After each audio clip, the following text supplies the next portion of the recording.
Perhatian. Konten ini mengandung konsep esensi ilahiyah yang membutuhkan aspek pemahaman mendalam, yang kemungkinan hanya dapat diakses dengan keterbukaan hati dan pikiran, untuk mencapai tingkat pencerahan dan kesadaran yang lebih tinggi. Assalamualaikum warahmatullahi wabarakatuh. Salam sejahtera untuk kita semua. Rahayu, namaste, Om Swastiastu, Namo Buddhaya, salam kebajikan dan sehat untuk kita semua. Alhamdulillah malam hari ini kita kedatangan lagi Pak Hojim. Malam hari ini kita akan berbicara tentang Mi'raj. Dan anyway, suara saya jelas teman-teman, Ibu dan Bapak? Kurang keras sedikit. Kurang keras ya Pak? Oke. Nah itu suara yang bagus. Ini udah oke ya Pak ya? Nah itu yang ini terlalu bagus. Oke, siap. Silahkan Pak Hojim, monggo langsung kita ke Mi'raj dan implementasinya dalam hidup di bumi. Monggo. Atas waktu yang telah diberikan kepada saya untuk mengisi acara pada malam hari ini. Assalamualaikum warahmatullahi wabarakatuh. Selamat malam, Rahayu semuanya. Jadi pada malam hari ini saya akan membawakan topik ya, Mi'raj dan implementasinya dalam hidup di bumi ini. Kita ini kan hidup di bumi ya, jadi maka kita harus bisa memahami ya. Jadi saya tentunya tidak akan mengulang masalah Isra Mi'raj, kisah-kisahnya yang diceritakan oleh pembicara-pembicara sebelumnya. Cuma bagaimanapun saya tetap menyampaikan istilah-istilahnya, ya kan, bahwa kalau kita ditanya apakah Mi'raj itu, ya, kalau secara ayat, ya tidak ada di dalam Al-Quran satupun, ya, ada kata Mi'raj di dalamnya. Ya. Dan kalau kita lihat, ya, kata Mi'raj itu, ya, ada yang seakar kata itu adalah ma'arij ya, yang pada surat 70 itu yang di dalamnya nanti ada ta'ruju ya, yaitu ayat 4-nya, kemudian ya'ruju itu pada surat 32 ayat 5 ya, surat 34 ayat 2 dan surat 57 ayat 4. Itu kalau kita kaitkan dengan bahasa yang seakar kata dengan Mi'raj. Nah intinya kalau itu di dalam bahasa Indonesia, ya Mi'raj itu naik. Jadi lawannya tentunya turun. Ya. Nah sayangnya ketika orang membicarakan Isra Mi'raj itu tidak pernah dibicarakan ketika turunnya. Jadi yang dibicarakan itu hanya naiknya, seolah-olah Nabi nggak turun lagi, ya itu. Nah, disinilah ya. Kalau begitu apa itu hasilnya kalau sudah naik tinggi-tinggi terus nggak turun? Nah, makanya di sini kita harus pahami. Jadi tentunya kalau sudah Mi'raj ya harus turun karena membawa dawuh, membawa oleh-oleh untuk kehidupan manusia. Nah, kalau dilihat dari sudut ayat, ya tidak ada yang gaduh secara waktu. Sebab orang sering kan ketika membuat kisah Isra Mi'raj itu di ceramah-ceramah, maka Isra-nya diambilkan dari ayat 1 dari surat Al-Isra. Itu surat yang istilahnya 3 tahun sebelum Nabi Hijrah. Ya. Ketika orang bicarakan Mi'rajnya itu selalu menggunakan surat An-Najm ya, yaitu mulai dari ayat 8 ke atas sampai 14 ya, sampai 17. Nah, padahal surat An-Najm itu justru ketika Muhammad ya mendapatkan kedudukan sebagai nabi baru 5 tahun. Jadi kalau dilihat di sini berarti ya kalau dikaitkan dengan ayat ya Mi'raj jadi lebih dulu daripada Isra-nya. Kalau kita jujur membaca Al-Quran berdasarkan asbabun nuzulnya. Tapi karena yang didengar masyarakat itu sudah digandeng, jadi seolah-olah ayat-ayat yang digandeng itu ayat-ayat yang berkaitan dengan Isra Mi'raj, jadinya seperti itu. Ya. Nah, oleh karena itu justru kita ingin melihat ya proses Isra Mi'raj itu. Jadi sebenarnya kalau kita lihat Isra itu, ya Isra itu adalah suatu perjalanan yang bersifat horizontal. Makanya disebut dari Masjidil Haram ilal Masjidil Aqsa. Ya. Jadi itu perjalanan horizontal. Nah, kalau kita memahami kata masjid ya dari sudut hadis yang disebutkan bahwa setiap jengkal tanah adalah masjid bagi orang-orang mukmin. Ya, setiap jengkal tanah itu masjid bagi orang-orang mukmin. Ya, jadi kalau dilihat dari situ, ya kan, terus dikaitkan dengan ajaran sufi, ya, maka masjid itu sendiri adalah simbol bagi hati yang ada di dalam dada. Padahal yang ada di dalam dada itu ada dua, yaitu hati dan jantung. Ya, jadi itu. Nah, jadi ini sebenarnya perjalanan hati dan jantung. Nah, jadi itu kalau di dalam suatu kias ya jantung itu kolab, kalau bahasa Arabnya jantung itu kolab ya. Yang orang bisa membaca kolbun ya, itu adalah titik ya untuk naik mi'rajnya. Makanya justru itu Masjidil Aqsa-nya. Sedangkan hati ya, kalau di dalam bahasa Arabnya itu kabid ya, itu hati. Jadi posisinya hati itu ada di sebelah kanan, sedangkan posisi jantung ada di sebelah kiri. Ya. Hati tempatnya perasaan, tempatnya orang bisa merasa atau atau mengerti mana yang suci, mana yang tidak. Makanya disebut Masjidil Haram. Ya, jadi seperti itu. Jadi masjid berarti kan wilayah yang haram, yang disucikan. Ya. Makanya kalau orang bilang misalnya lagi dilukai oleh orang, hatiku sakit. Nggak ada yang mengatakan jantungku sakit. Gitu. Tapi kalau deg-degan, jantungku berdetak, bergetar, berdegup. Itu kalau deg-degan. Ya, karena ketakutan dan sebagainya itu jantungnya berdegup. Tapi kalau orang itu merasa bahagia, senang, atau merasa dihina terus merasa sakit, orang bilangnya sakit hati. Sakit hatiku karena dia menghinaku misalnya. Nah, jadi yang jelek-jelek ini dibersihkan dulu, makanya minal Masjidil Haram ilal Masjidil Aqsa. Jadi kalau kita tidak membersihkan sikap hidup kita, ya kan, ya kita tidak bisa melanjutkan ke wilayah yang lebih jauh. Ya. Jadi di situ. Jadi berangkatnya itu dari hati yang bersih. Ya, jadi di situ. Nah, kalau kita lihatnya gambaran dari horizontal terus vertikal. Nah, vertikal ini yang terus disebut oleh orang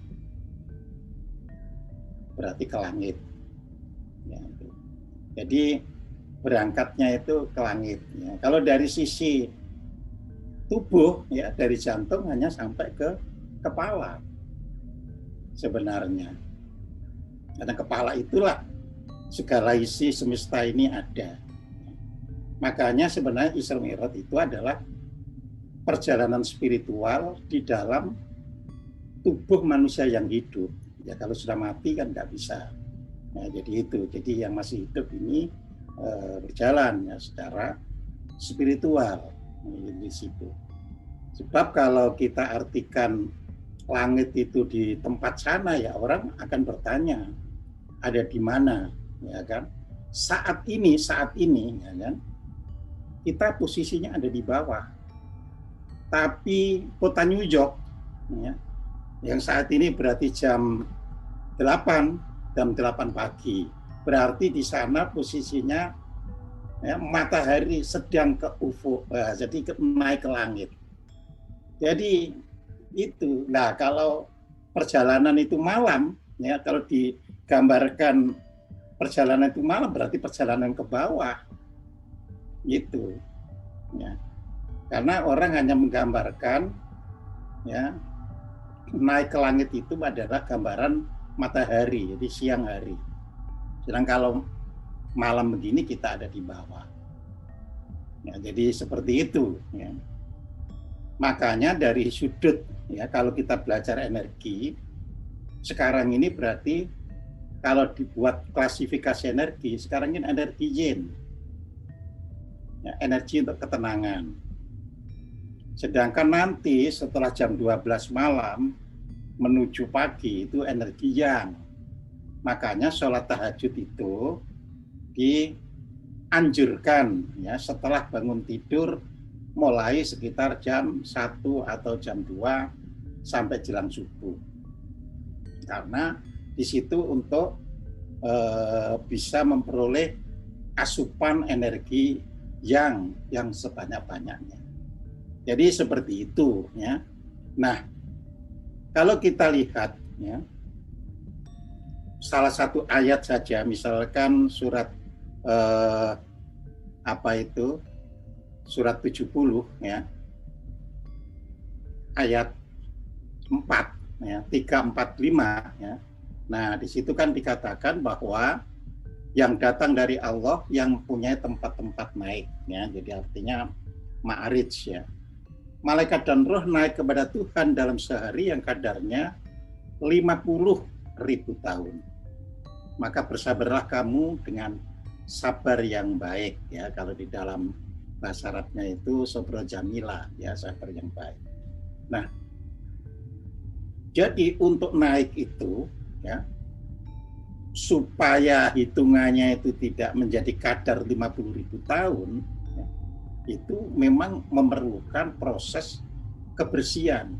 Sabar adalah salah satu cara kita untuk membersihkan batin kita, ya kan? Sebab kalau nggak sabar itu emosi, batin kotor lagi. Ya. Jadi sabar itu adalah cara untuk membersihkan batin kita. Nah, makanya nanti menjadi berbeda ketika itu di surat 34 ayat 2. Ya, di situ dikatakan dia mengetahui apa yang masuk ke dalam bumi, apa yang keluar dari bumi, dan apa yang turun dari langit dan apa yang naik kepadanya. Jadi hanya merupakan satu siklus ya. Jadi kalau ada naik, ada turun itu adalah siklus ya. Tapi ketika kita masuk surat 32 ayat 5, dia mengatur urusan dari langit ke bumi, kemudian itu naik kepadanya dalam satu hari yang kadarnya adalah 1000 tahun menurut perhitunganmu. Jadi 1000 tahun ya, jadi alfasanah ya, alfasanah ya, mimma ta'udun ya, jadi menurut perhitungan. Jadi ini adalah suatu proses perjalanan. Jadi kalau kita memahami ya, maka kita bisa dalam hitungan yang detik gitu kan, dalam hitungan detik. Tetapi kalau itu harus dilakukan dengan proses perjalanan horizontal ya bisa mencapai 50.000 tahun. Nah, kalau sudah bisa menguasai vertikal itu hitungannya adalah 1000 tahun. Tetapi kalau kita bisa memahami aspek itu ya hanya hitungan dari detik. Itu yang digambarkan Nabi Mi'raj itu hanya dalam semalam tapi sudah menjelajah semesta. Ya, jadi itu. Nah, kalau kita perhatikan ya secara sejarah sekarang ya, Isra Mi'raj sendiri itu baru ya diketahui oleh masyarakat itu 200 kemudian setelah Islam ada. Dapat dibayangkan itu. Makanya hadis-hadis yang sahih biasanya tidak memuat cerita Isra Mi'raj itu, misalnya Sahih Bukhari dan Muslim, ya. Jadi karena kisah itu pertama-tama diungkap sebenarnya oleh Ibnu Ishaq, tapi Ibnu Ishaq hanya menyampaikan kepada muridnya Ibnu Hisham. Nah, barulah nanti tahun 203 Hijriah Isra Mi'raj itu disebarkan, diajarkan di masyarakat. Karena pada saat itu kondisi umat membutuhkan, ya kan, keteladanan dari Rasulullah, maka diangkatlah Isra Mi'raj itu.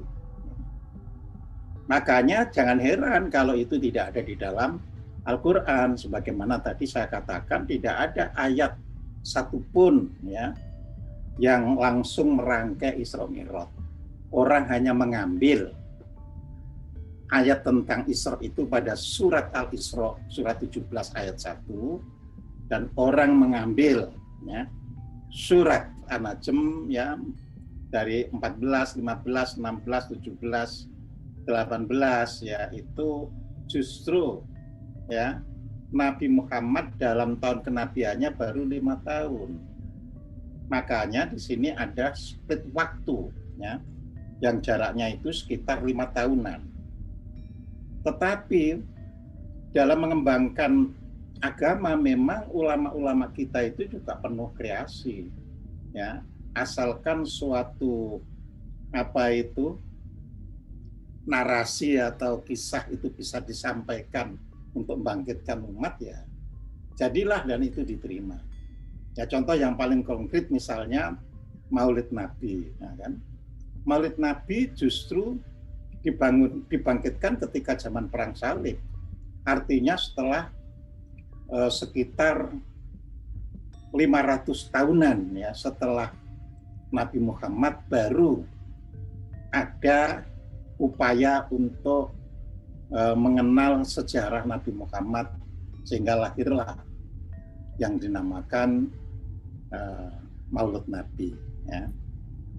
Jadi seperti itu. Nah, kalau Isra berarti lebih awal, Isra Mi'raj 200 tahun setelah Nabi sudah muncul.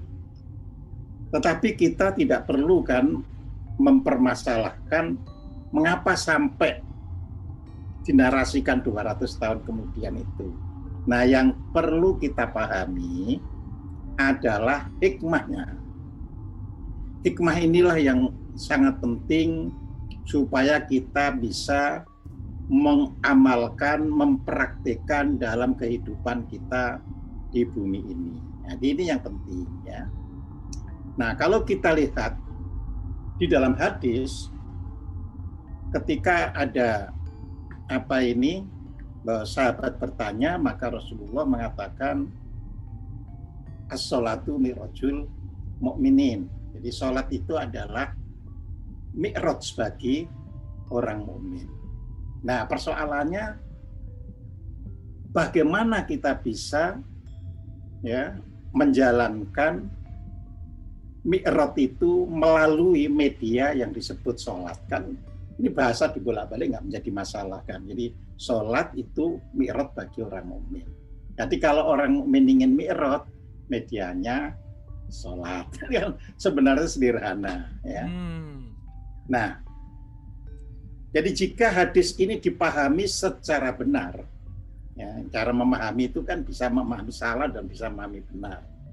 Jadi jika hadis tentang bahwa mi'raj itu bagi sholat itu mi'raj bagi orang mukmin dipahami dengan benar, ya, maka setiap mukmin diberi kesempatan untuk dapat mi'raj, ya, dan menghadap Tuhannya. Jadi setiap mukmin itu diberi kesempatan. Mau mengambil kesempatan itu atau tidak menggunakan itu urusan orang mukmin itu sendiri. Tetapi yang jelas, ya, orang mukmin itu diberi kesempatan. Nah, tentunya kesempatan itu diberi, kalau gampang ya orang berbondong-bondong untuk bisa melakukan. Karena susah itu, maka hanya orang-orang yang berkemauan tinggi, orang-orang yang berkehendak kuat, ya, itu yang berusaha melakukan Isra Mi'raj itu. Jadi itu kan kalau kita tanyakan, loh tadi kan katanya as-sholatu mi'rajul mu'minin. Sholat itu mi'rajnya orang mukmin. Kok terus ada kaitannya dengan Isra? Nah, masalahnya mi'raj itu tidak akan bisa terjadi tanpa didahului oleh Isra. Ini kan, jadi Isra itu adalah mengambil satu titik untuk pijakan secara vertikal, kita menjalani proses spiritual. Nah, sedangkan kalau Isra-nya ini adalah proses syariat, ya. Jadi proses syariat, ya memang syariat nanti juga mengandung hakikat dan sebagainya. Tetapi itu langsung dilakukan, ya kan, secara fisik agar kita menjadi orang baik. Ya. Saya yakin kalau sudah sering mendengarkan apa ini Isra Mi'raj, kita tahu ya makna majas bagi Isra itu adalah orang yang keluar dari ya area yang gelap menuju area yang terang. Nah, karena di area yang terang itu tahu batu pijat untuk melakukan mi'rajnya. Nah, ini yang harus dipahami ya. Memang kalau secara bahasanya dikatakan ya di situ bahwa ya Maha Suci dia yang ya memperjalankan hambanya ya dari Masjidil Haram menuju Masjidil Aqsa. Jadi itu kan kalau secara lahiriahnya ya. Jadi simple sebenarnya kalau hanya secara lahiriahnya. Lalu di situ dikatakan ya bahwa wilayah Masjidil Aqsa itu kami berkahi sekelilingnya ya, untuk kami perlihatkan kepadanya sebagian dari tanda-tanda kami. Sesungguhnya dia adalah Maha mendengar lagi Maha melihat. Jadi kalau kita lihat ayat ini, yang Maha Suci itu adalah Tuhan, tapi yang apa itu menunjukkan ya ke sekeliling Masjidil Aqsa yang diberkati itu si kami. Makanya nanti kami perlihatkan kepadanya sebagian dari tanda-tanda kami. Terus sesungguhnya dia adalah Maha mendengar dan Maha melihat. Wasami'us basir. Jadi di sini ya kan. Jadi Tuhan yang memperjalankan, tetapi yang mengiring, yang itu si kami-kami ini, ya kan? Nah, makanya si kami ini sebagai pemandu. Setelah itu si kami bilang, sesungguhnya dia adalah yang Maha mendengar dan Maha melihat. Ya, jadi itu kalau kita amati dari ayat itu. Ya. Nah, jadi setelah orang bisa ya kan melakukan perjalanan itu dari Masjidil Haram ilal Masjidil Aqsa ya, yang bersifat horizontal, itu isinya perjalanan itu harus iman dan amal saleh yang sudah pernah kita bahas di dialog positif ini. Karena iman dan amal saleh itu merupakan paket yang tidak bisa dipisahkan, dan itulah cara orang Islam untuk meningkatkan ketakwaannya.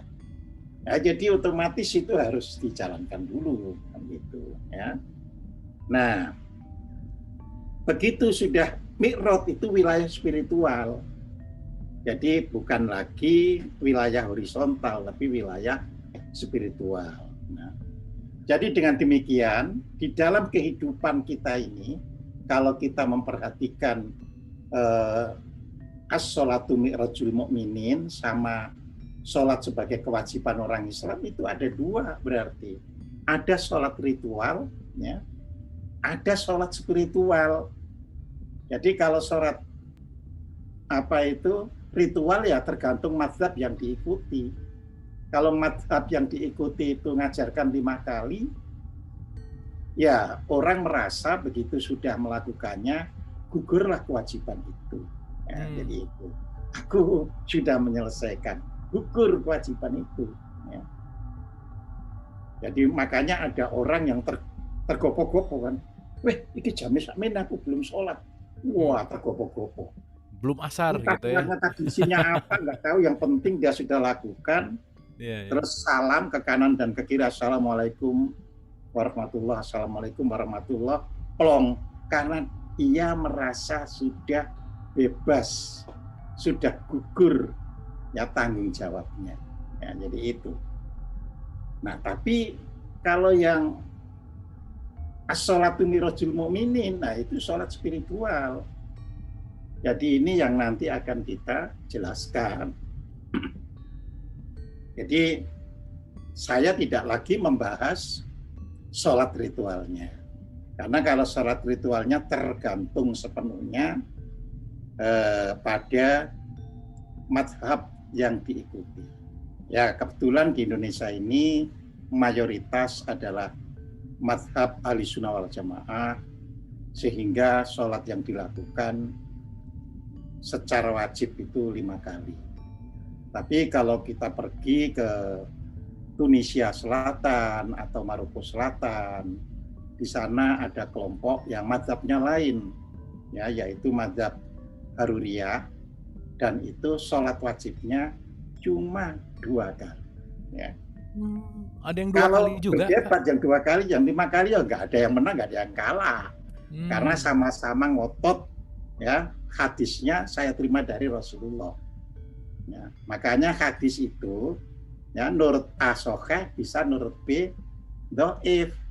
Begitu pula yang nurut B sahih bisa nurut A dhaif, ya tergantung mazhab yang diikuti. Ya, jadi itu.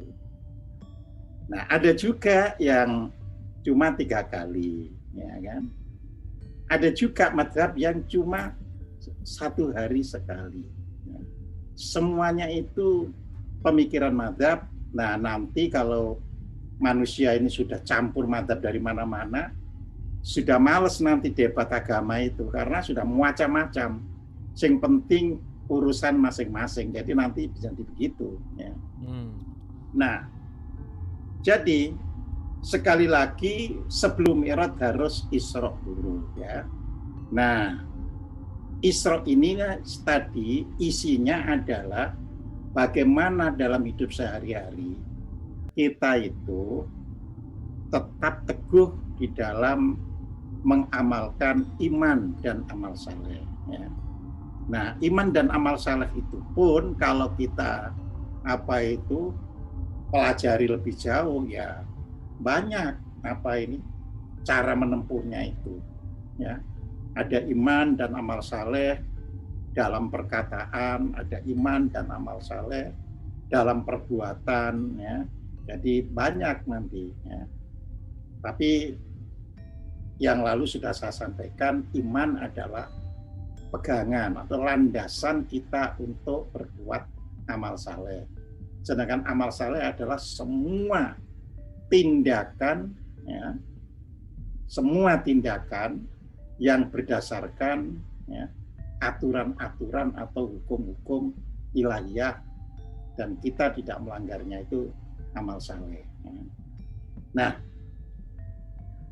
jadi jelas Mi'raj bukan dikerjakan secara jasmani, ya.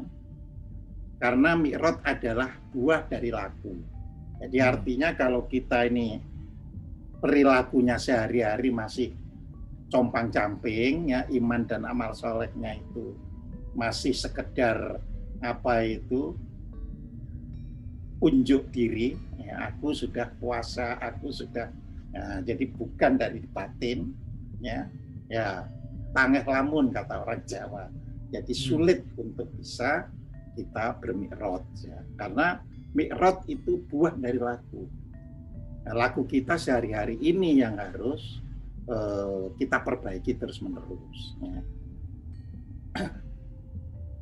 Nah, laku itu ditempuh sesuai tetap dengan patrap amal saleh yang bersifat lahiriah dan batiniah. Namanya laku itu. Jadi misalnya jangan membenci orang misalnya, ya kan. Tentu ini bukan sekedar di permukaan ini ya, kita tidak membenci orang, tapi batin atau hati manusia pun harus tidak membencinya. Makanya disebutkan apa buktinya iman itu? Laku itu dilakukan, ya kan? Kalau orang Jawa bilang jobon jero podo, ya, artinya yang berupa perbuatan dengan yang di dalam hati sama. Jadi kalau perbuatannya senyum, ya, senyum manis untuk kesejahteraan manusia, hatinya juga senyum manis. Ya, jadi bukan perbuatannya senyum, hatinya awas sekarang kan saya. Nah, jadi kalau sudah begitu, tidak lagi kita bisa disebut iman dan amal saleh, gitu ya. Nah, sekarang ini mengapa bangsa ya di dunia yang umat Islam ini kok gampang gontok-gontokan?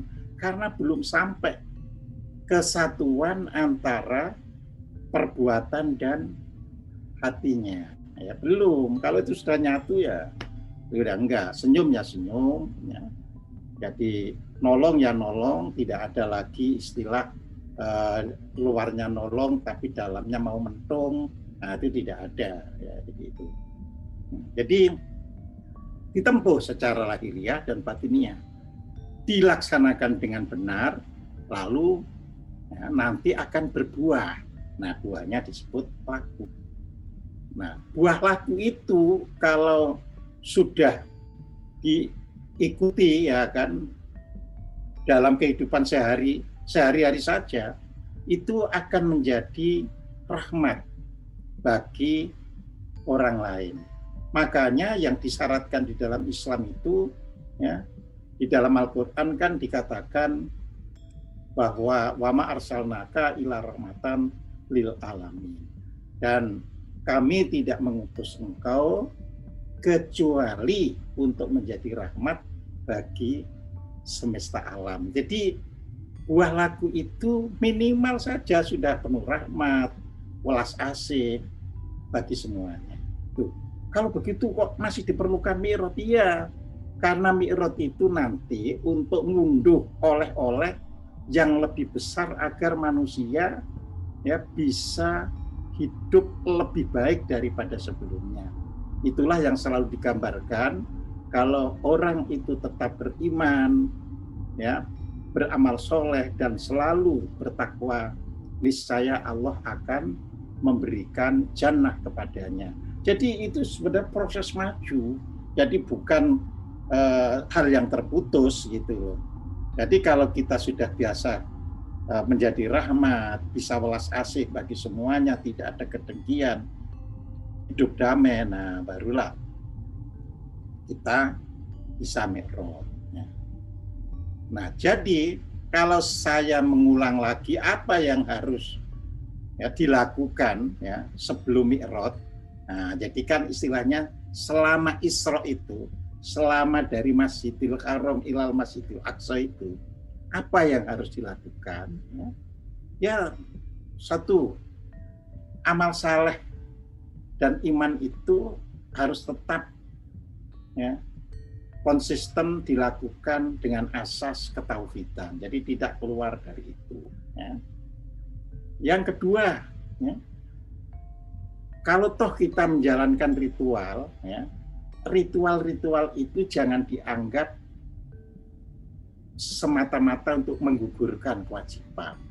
Jadi ya sholat, ya betul-betul ada pelatihan supaya nanti bisa masuk ke as-sholatu mirajul mu'minin. Puasa ya betul-betul.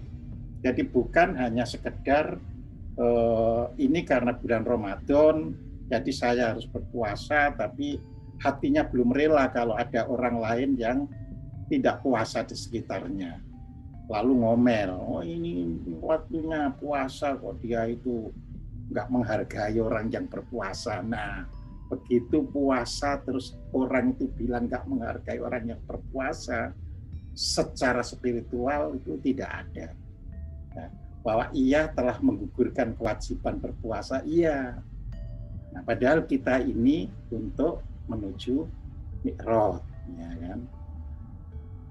Lalu terus-menerus berusaha meningkatkan kesadaran hidup, ya kan.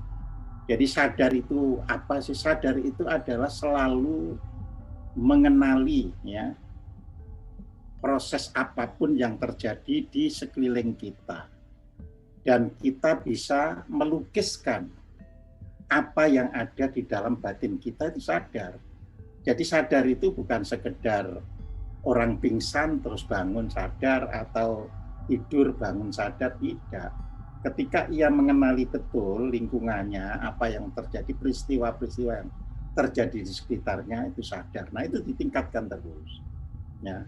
Makanya orang Jawa dulu selalu ada pedoman yang namanya wong urip kuwi tansah, ya, eling lan waspada.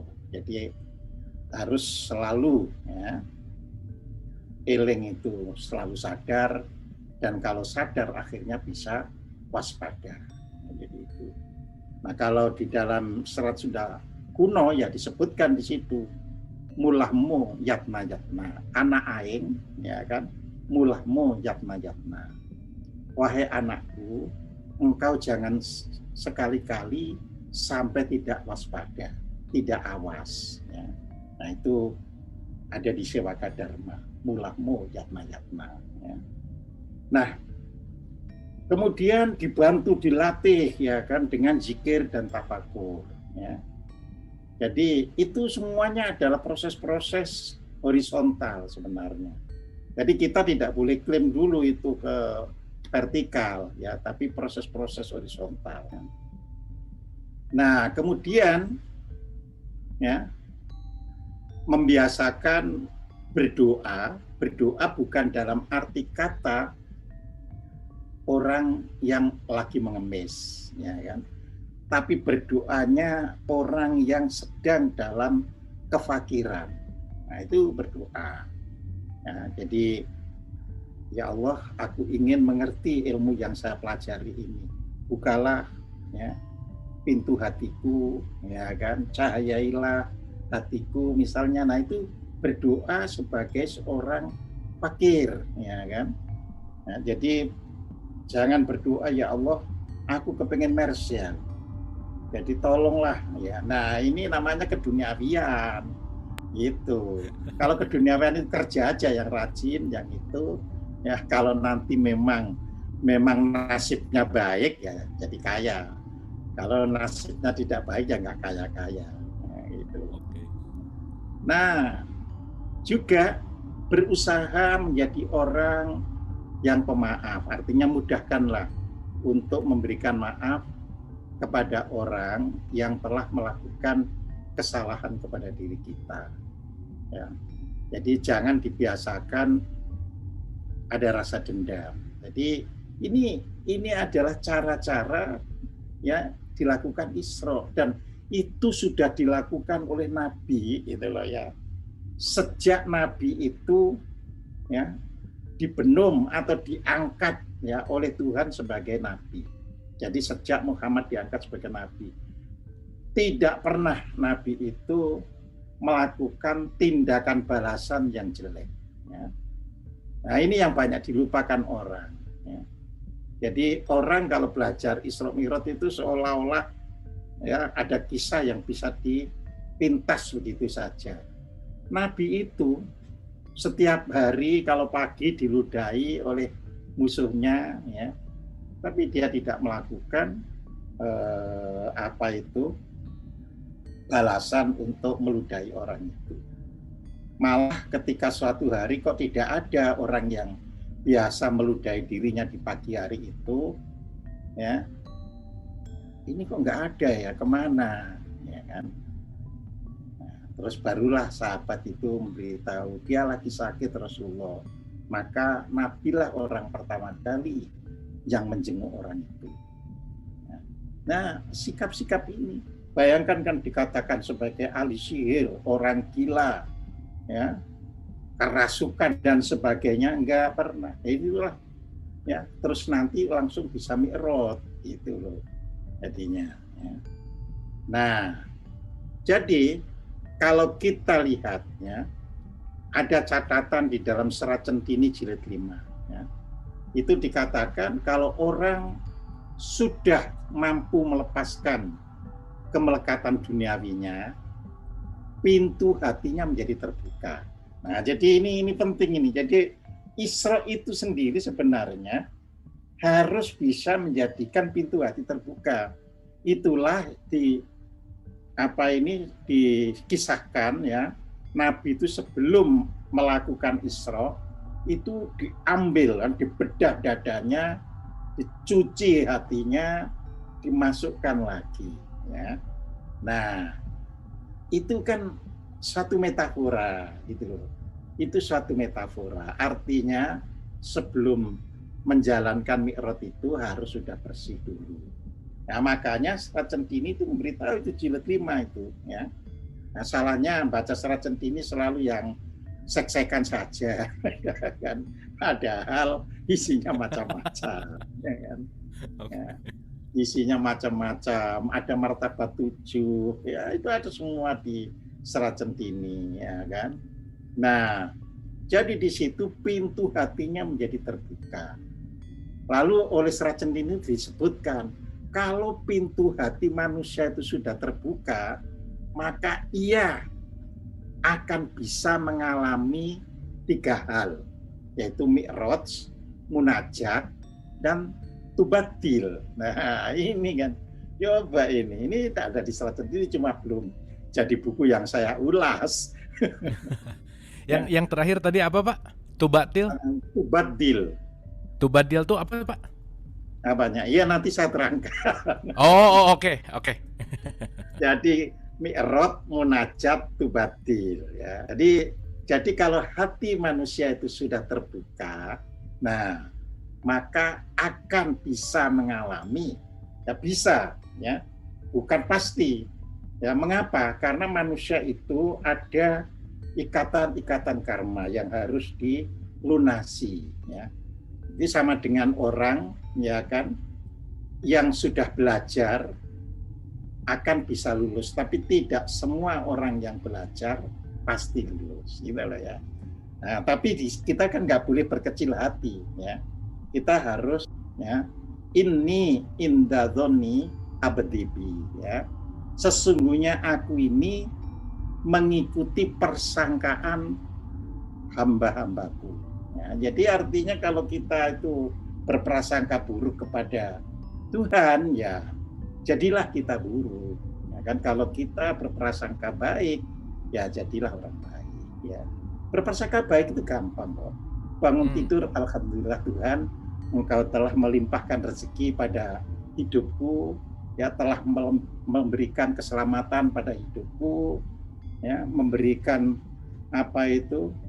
kebahagiaan pada hidupku. Ya nanti sehariannya, insya Allah kita tidak mudah mengalami kesedihan dan sebagainya, karena kita sudah pagi sudah kita sebut, kita afirmasi, ya.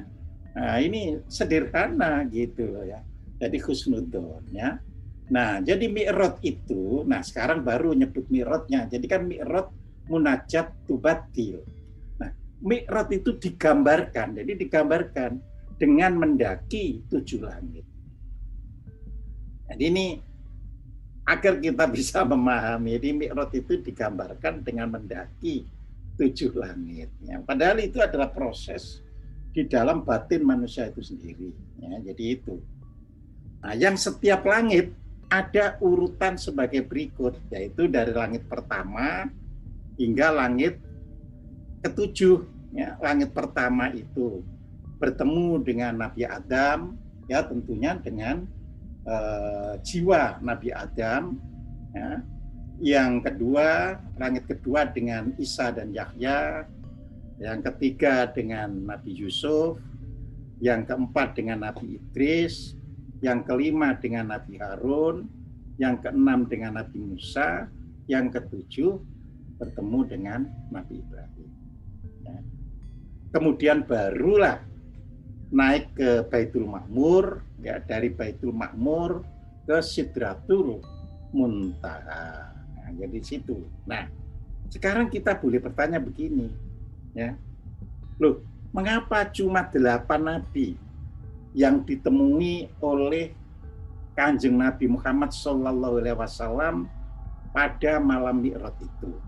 Padahal di Al-Quran itu ada 25 Rasul yang disebutkan. Ya.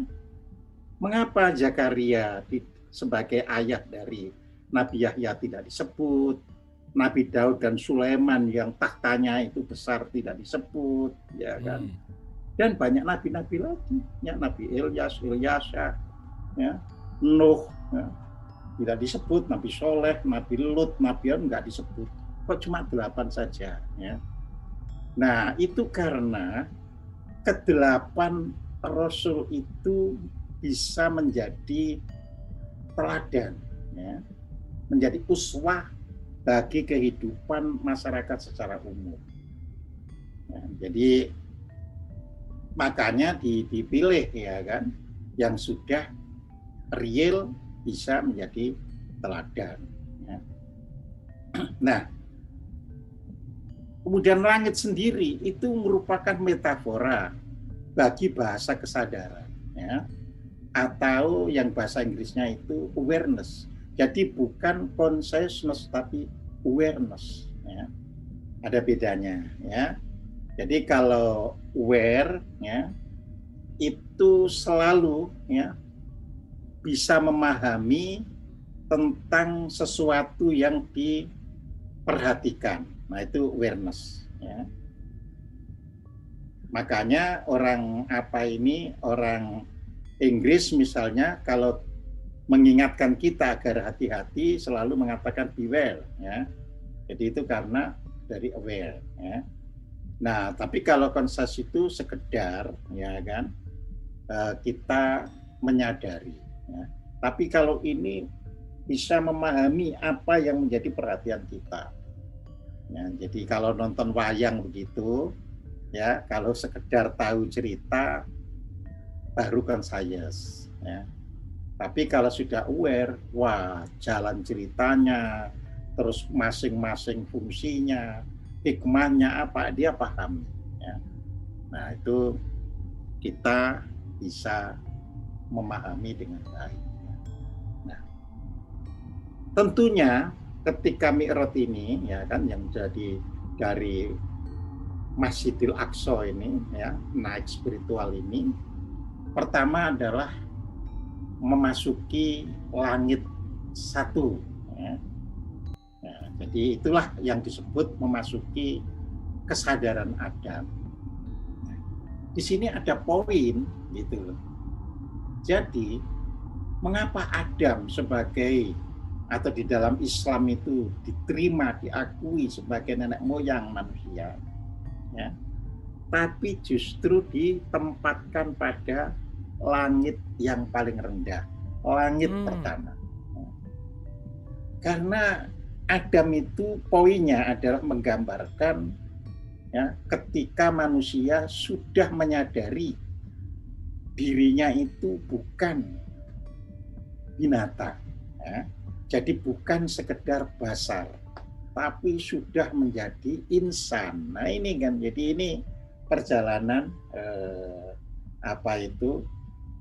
langit pertama. Jadi kalau di dalam ajaran Sunda kuno itu ada namanya itu Janma Wong, ya. Jadi Janma Wong, Janma Siwong, dan Wastu Siwong, ya. Nah, Janma Wong itu artinya ia rupanya masih manusia, tetapi sebenarnya kehidupannya tidak beda dengan, ya, hewan. Ya, kehidupannya tidak beda dengan hewan itu, ya sama-sama makan, minum, ya, berkembang biak, ya, tidur, hewan seperti itu, ya. Jadi itu Janma Wong, ya. Kalau mau naik sedikit lagi, jadilah Janma Siwong, ya. Yaitu manusia sudah bisa, ya, bertindak, berperilaku baik dikarenakan lingkungannya sudah baik, ya. Jadi lingkungannya sudah baik, ya dia bisa baik, ya kan? Nah, begitu orang sudah bisa berbuat baik tanpa memperhatikan faktor lingkungan, ia menjadi wastu siwo. Ya. Nah, itulah ya yang dicapai melalui ya dari kesadaran Adam itu. Jadi Adam dilambangkan sebagai Khalifatullah yang pertama. Artinya ketika kita bisa dalam hidup ini saja, ya implementasinya di bumi ini kan, Mi'raj dalam implementasinya di bumi, iya kan. Jadi kalau kita sudah bisa, ya kan, betul-betul berperilaku atas kesadaran manusia, ya, dan tidak sifat-sifat hewani kita sudah bisa kita pinggirkan, itu sudah langit pertama, itu sudah gitu ya, di dalam kehidupan ini. Ya, sudah pasti bagus lah, karena sifat hewan itu apa ya, kadang-kadang mau menang-menangan dan sebagainya, itu sifat hewan, ya kan. Nah itu ditinggalkan ke langit satu itu, ya. Jadi justru yang baik-baik boleh kita ambil, misalnya kerjasama seperti semut, seperti rayap, ya kan. Nah, manusia boleh mengambil apa itu ibarat dari perilaku yang baik dari dunia binatang itu. Tapi tidak semua apa yang dilakukan binatang ya kita ambil, justru kita, itu nggak cocok kalau untuk manusia. Jadi berantem, ya, rebutan makanan, ya, rebutan apa itu sesuatu yang tidak berarti, nah, atau menjalankan hukum rimba, menang-menangan, ya, nah itu masih di bawah kelasnya, ya kan. Kita harus bisa masuk ke langit pertama. Beratkah masuk langit pertama? Ya berat kalau tadi Isra-nya tidak dilakukan dengan baik, gitu kan. Makanya Isra-nya tadi dilakukan dengan baik dulu kan, yang sudah saya berikan tadi, seperti ya membiasakan untuk berdoa yang baik, membiasakan untuk melakukan syariat itu punya makna, bukan sekedar hanya untuk menggugurkan kewajiban, membiasakan ya berzikir, bermeditasi, yang baik-baik ya, sudah terbiasa. Ya. Jadi akhirnya kita bisa naik ke langit satu. Nah, kemudian kita naik ke langit dua, ya, yaitu bertemu dengan Yahya dan Nabi Isa. Di dalam sejarah, ya kan, dalam sejarah Kristiani, ya, kehadiran Nabi Yahya itu untuk membuka pintu bagi nubuatnya Nabi Isa. Makanya yang ngurapi, ya, itu Nabi Yahya. Nah, Nabi Yahya dan Isa ini sebenarnya simbolik bagi kesadaran rohania. Jadi simbolik bagi kesadaran rohania. Jadi disitulah digambarkan ya Nabi Isa itu bisa ngobati orang yang terkena penyakit sopa, ya, yang disingkiri orang, ya, bisa menghidupkan orang mati, itu simbolik semuanya. Ya. Jadi kalau kita itu bisa ya menyembuhkan penderitaan sosial, kehidupan sosial ini kita bisa menyembuhkan, turut menyejahterakan, itu sudah langit kedua. Orang yang bodoh terus kita bina jadi pinter, nah itu sama dengan Nabi Isa menghidupkan orang yang mati. Nah, jadi orang yang mati kesadarannya dihidupkan, ya, bangkit. Ya. Jadi bukan malah diprovokasi, ya. Kalau orang mati diprovokasi ya jadi hantu. Nah, gitu. Iya, ini yang bahaya sekarang ini. Nah, banyak orang yang kesadarannya masih lemah diprovokasi dengan hoax dan sebagainya, ya jadi hantu. Ya. Jadi harus dihidupkan kesadarannya itu. Ya. Jadi itu contoh-contoh sebenarnya dari langit yang kedua.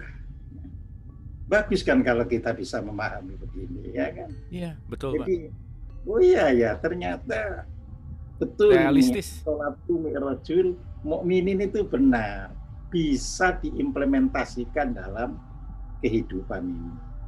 Dan itu seharusnya umat Islam loh, ya. Ya memang kalau bisa seluruh manusia, tapi kan yang diajari Isra Mi'raj ini kan umat Islam. Jadi seharusnya jadi orang Islam itu adalah menjadi pandu, ya, supaya umat yang lain itu bisa mengikuti kebaikannya. Jadi jangan sampai umat Islam ini kena cap teroris, cap radikal dan sebagainya, ya kan? Jadi kita harus bisa menjadi kuntum khairan ummatin ukhrijat linnas, ya, itu Al-Qur'an, ya. Kalian itu sebenarnya, ya kan, sebaik-baik umat yang dibangkitkan di dunia ini. Ta'muruna bil ma'ruf wa tanhauna 'anil munkar. Karena kalian selalu menegakkan yang ma'ruf itu dan selalu mencegah yang mungkar itu. Ya, karena ini tadi. Jadi kalau orang biasanya suka maling, kita bisa nyadarkan langit 2 itu kita sudah. Ya. Jadi jangan mikirkan langit 3 dulu, itu aja sudah sampai di langit 2 itu kan gitu kan. Jadi luar biasa sebenarnya, ya. Ada orang yang suka berantem, terus akhirnya kita bisa menyadarkan agar menjadi orang baik, menjadi orang setia kawan dan sebagainya. Langit 2, ya. Nah, ini pentingnya gitu ya. Nah, setelah itu kan gitu kan. Ya ini kan di dalam praktek makanya digambarkan sampai 1000 tahun tadi apa? Karena untuk langit 1, langit kedua itu wah, belum langit 1 ya, dari Isra ke langit 1 saja mungkin seumur hidup kita ini kalau nggak ada kemauan yang kuat itu nggak bisa. Tapi karena Islam itu mengajarkan ya umatnya harus berusaha bisa. Ya. Nah, jadi meskipun belum bisa 100%, bisa 1% pun orang apa kan gitu, tapi itu adalah usaha. Ya. Ini yang harus bisa kita pahami dengan baik. Ya. Nah, terus naik ke langit ke-3, ya kan? Langit ke-3, ya, yaitu ketemu Nabi Yusuf. Nah ini metafora, ya. Kalam ibarat bahwa Nabi memasuki wilayah kesadaran Nabi Yusuf. Ya. Nabi Yusuf itu banyak itu nanti hikmah yang bisa ditarik. Ya. Ya, poinnya adalah bisa menyaksikan keindahan di balik yang tampak oleh mata.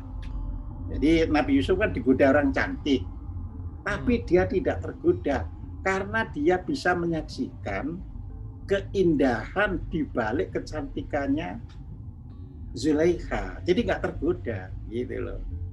Nah ini tambah berat lagi lah naik ke langit 3 ini, ya kan. Jadi mengutamakan kesejahteraan orang lain daripada dirinya itu Nabi Yusuf, ya. Bayangkan ketika ada isu istilahnya, ya hoax gitu ya. Wah ternyata permaisuri ya dari Perdana Menteri itu jatuh cinta kepada pembantunya gitu kan. Ini isu itu kan ya.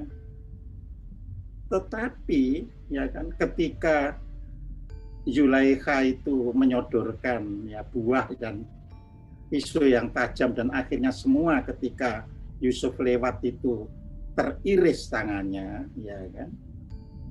Yusuf bilang dia yang salah. Sebab kalau dia bilang benar, itu istri Perdana Menteri itu bisa dihukum, tapi dia rela dihukum demi menyelamatkan orang lain. Nah ini sudah luar biasa kalau sudah baru sampai 3 ini ya. Luar biasa. Nah nanti makanya Nabi Muhammad itu adalah prototip dari semua langit itu. Makanya umatnya jadi kerepotan ikuti. Jadi pada genteng cewek, pada gitu. Padahal sebenarnya kalau mau ngikuti pelan-pelan, wah luar biasa Islam itu sebagai uswatun hasanah. Ya. Jadi di situ. Ya. Ketika dia di penjara, ya, Nabi Yusuf kan tadi rela di penjara, jadi untuk menyelamatkan istri Perdana Menteri. Lalu di penjara itu bersamaan dengan 2 orang. Kemudian 2 orang yang di penjara itu bermimpi, ya kan?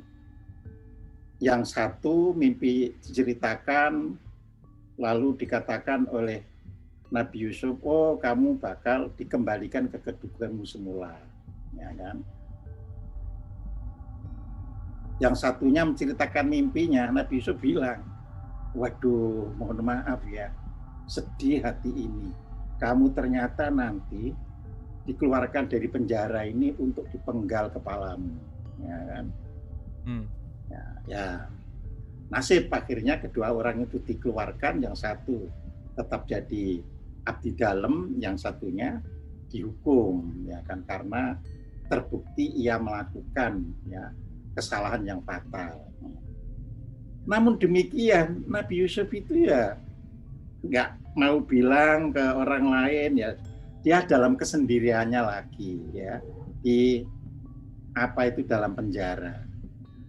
Sampai suatu hari raja bermimpi. Jadi bukan hanya Perdana Menteri nih, raja bermimpi. Ya.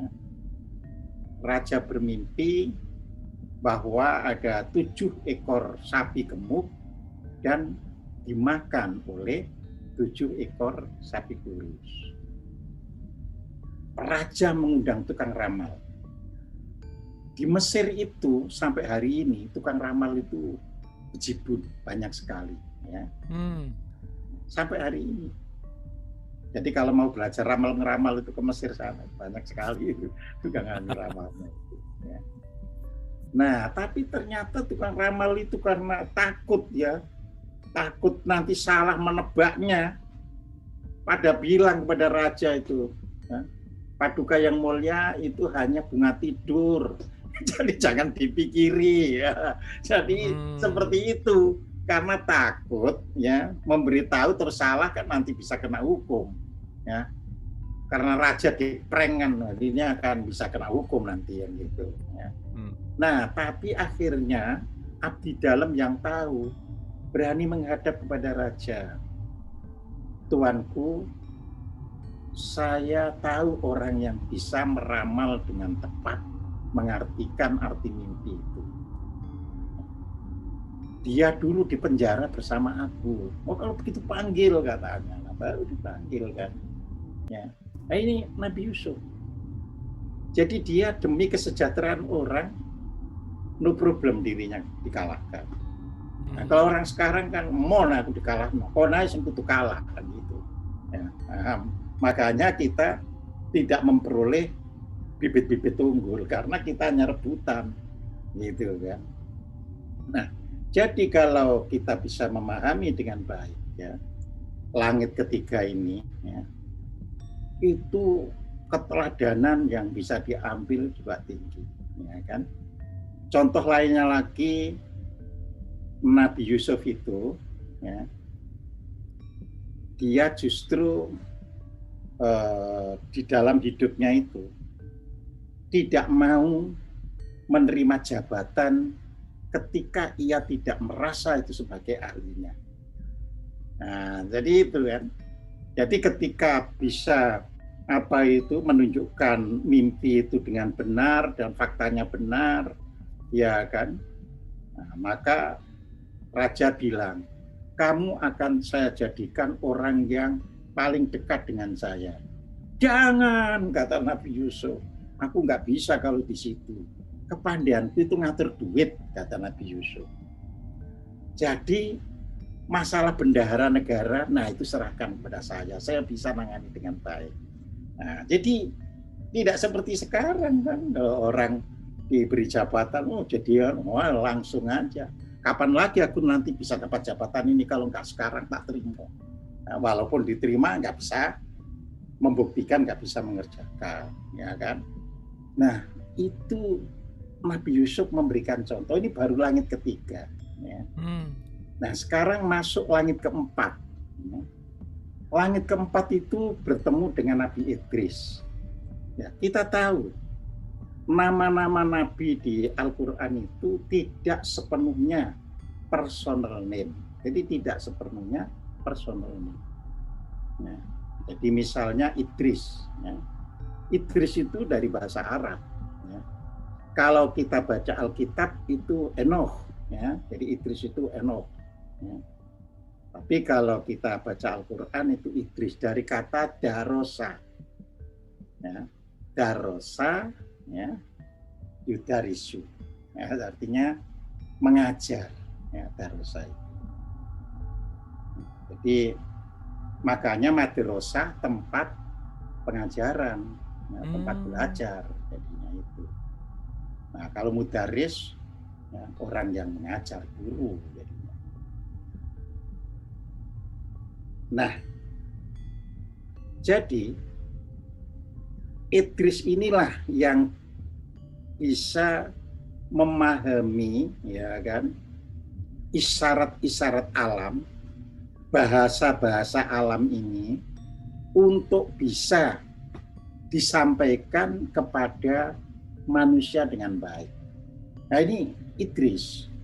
Ya, jadi misalnya kita kan banyak kan, kadang ada gempa, kadang ada apa itu petir, kadang ada, tapi kan kita nggak paham, sehingga nggak bisa menyampaikan orang, sehingga orang nggak hati-hati gitu loh.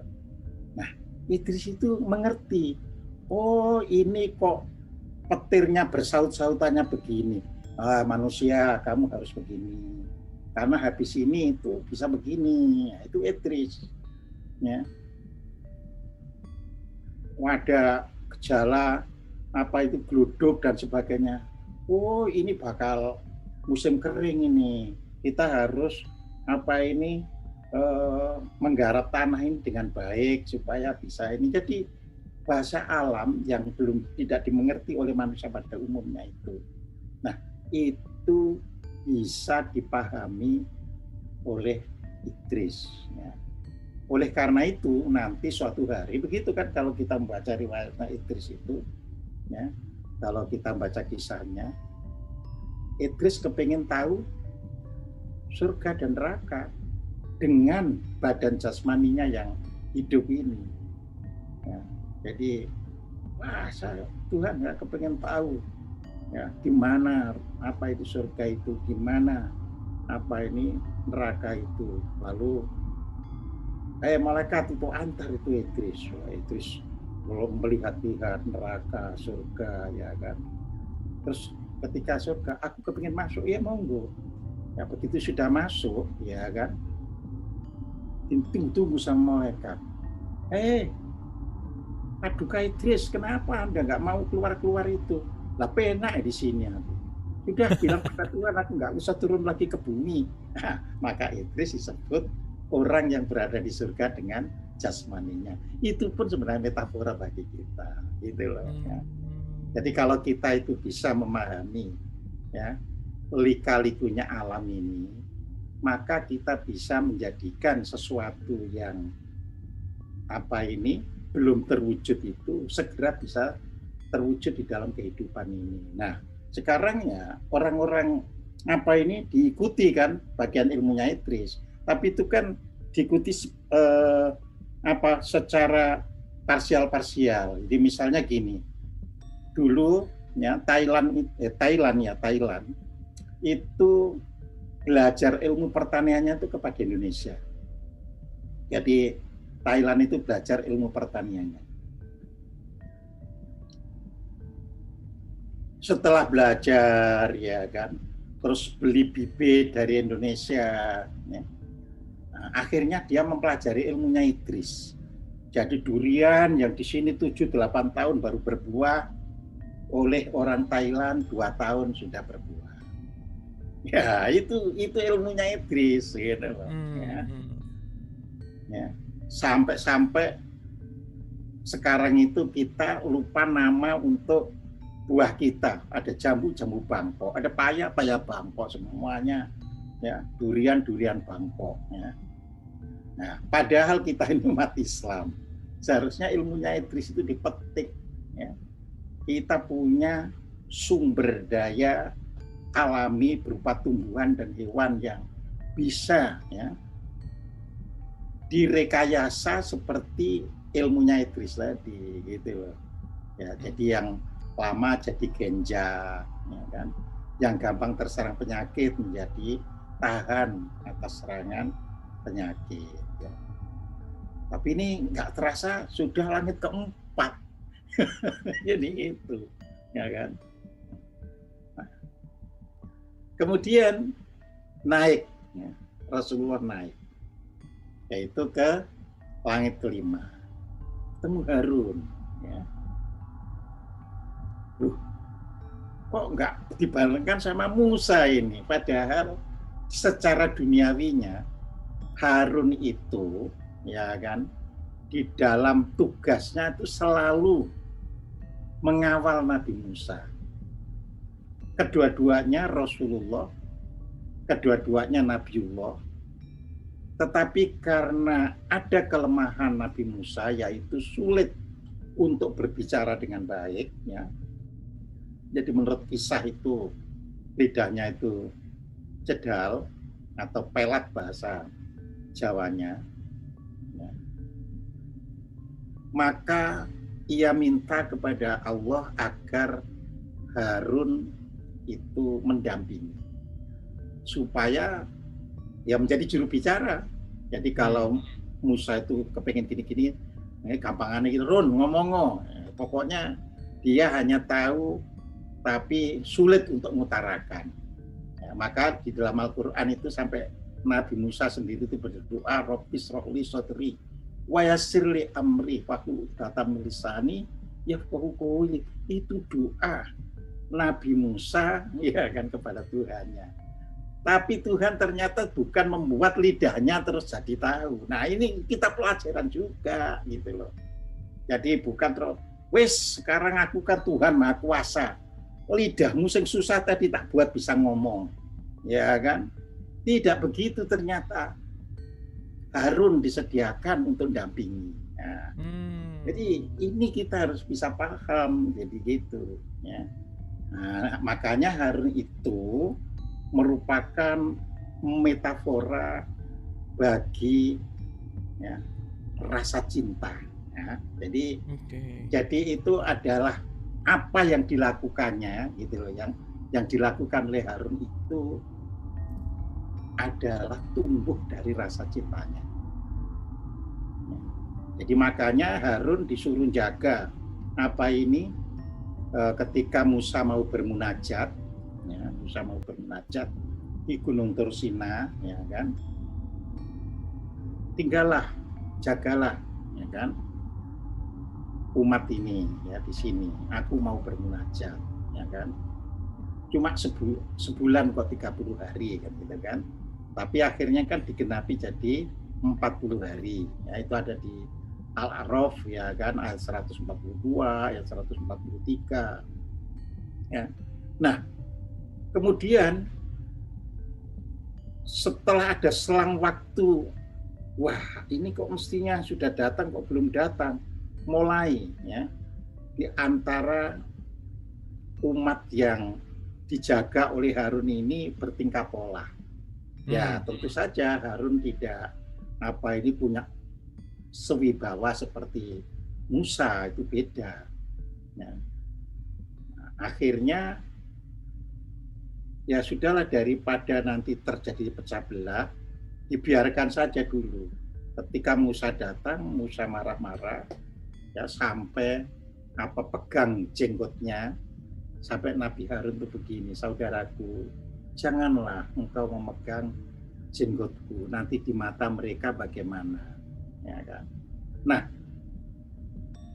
saat itulah ya kan Harun itu melakukan semuanya ya atas dasar cintanya.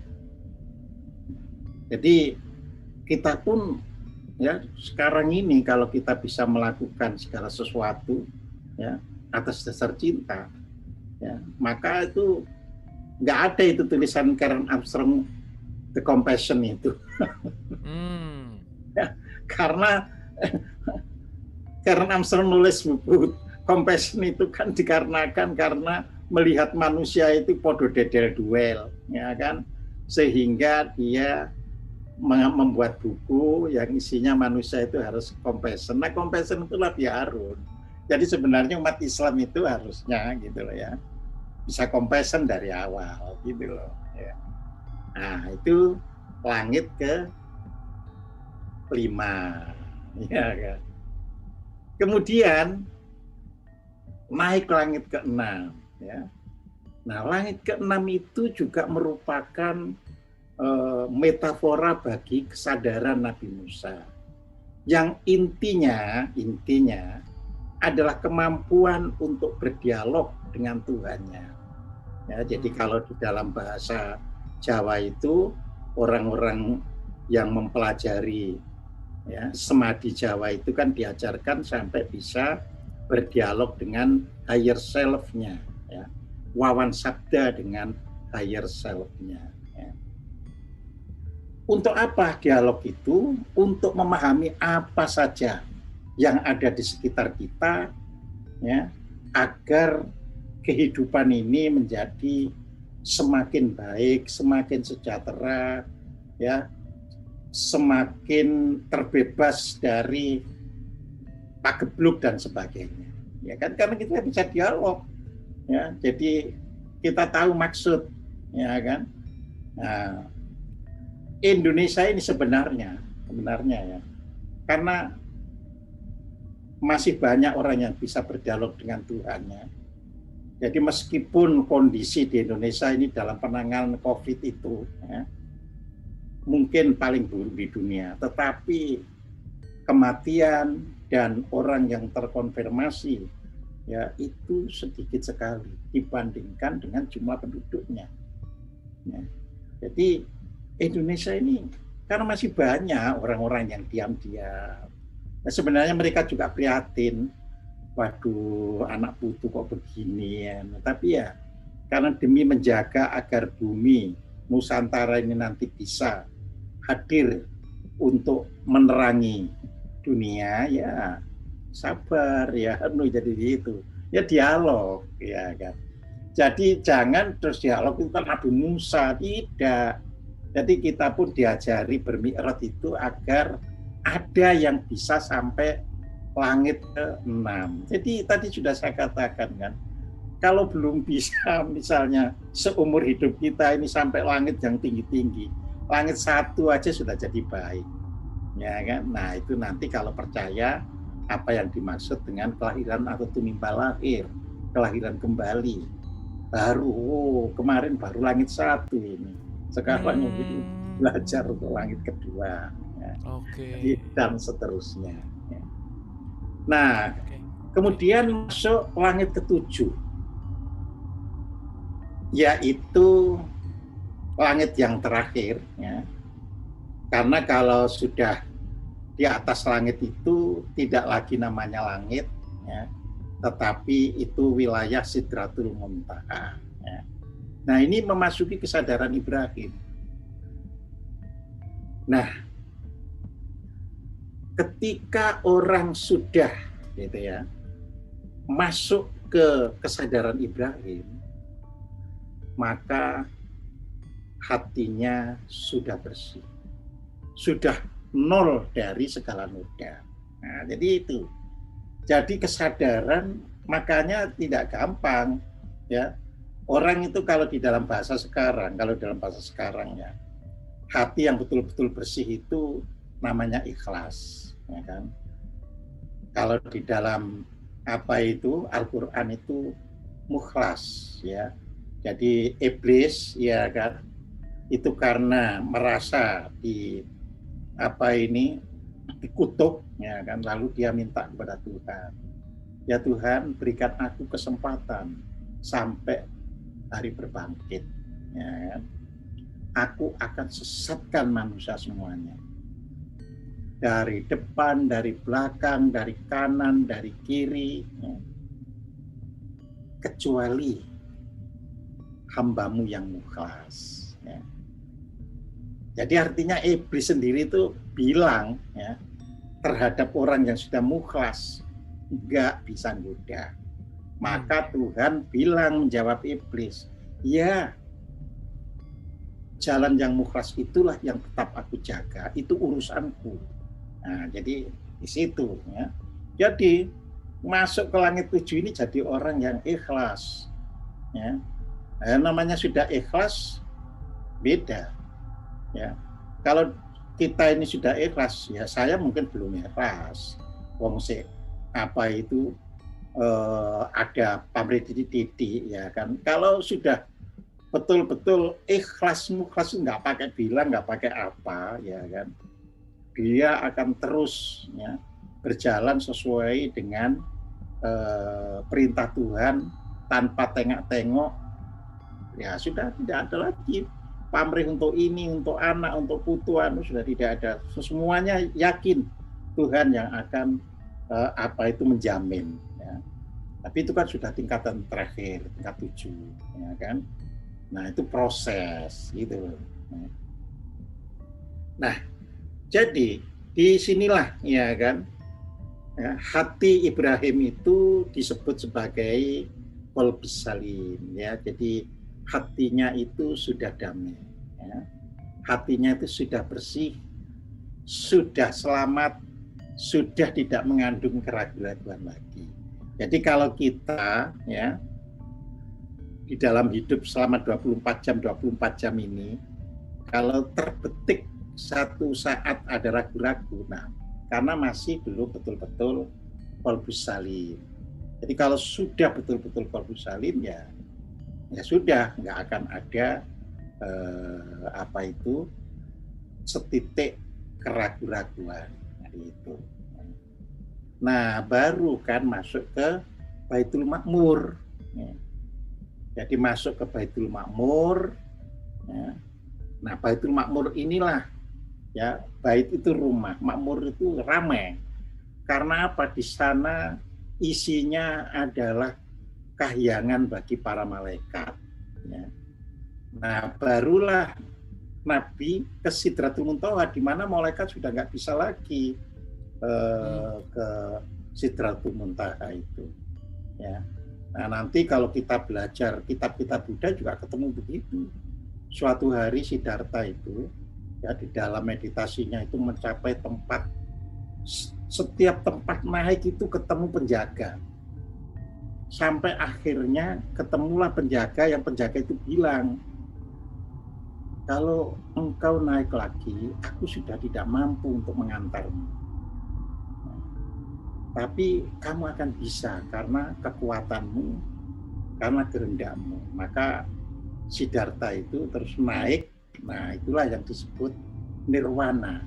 Makanya nir itu padam. Nirwana itu sebenarnya padam. Artinya kalau dibandingkan dengan yang ada di dunia ini sudah nggak bisa digambarkan karena sudah padam. Ya, jadi di situ.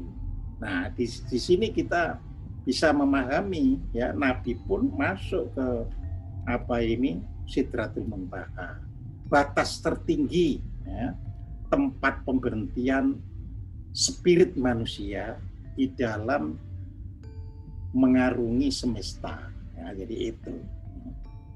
Nah jadi setelah itu kan gitu kan, lalu barulah kita itu ya,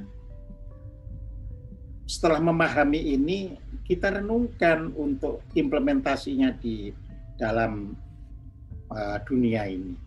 Setelah kita mengerti tadi langit 1, 2, 3, 4 sampai Sidratul Muntaha.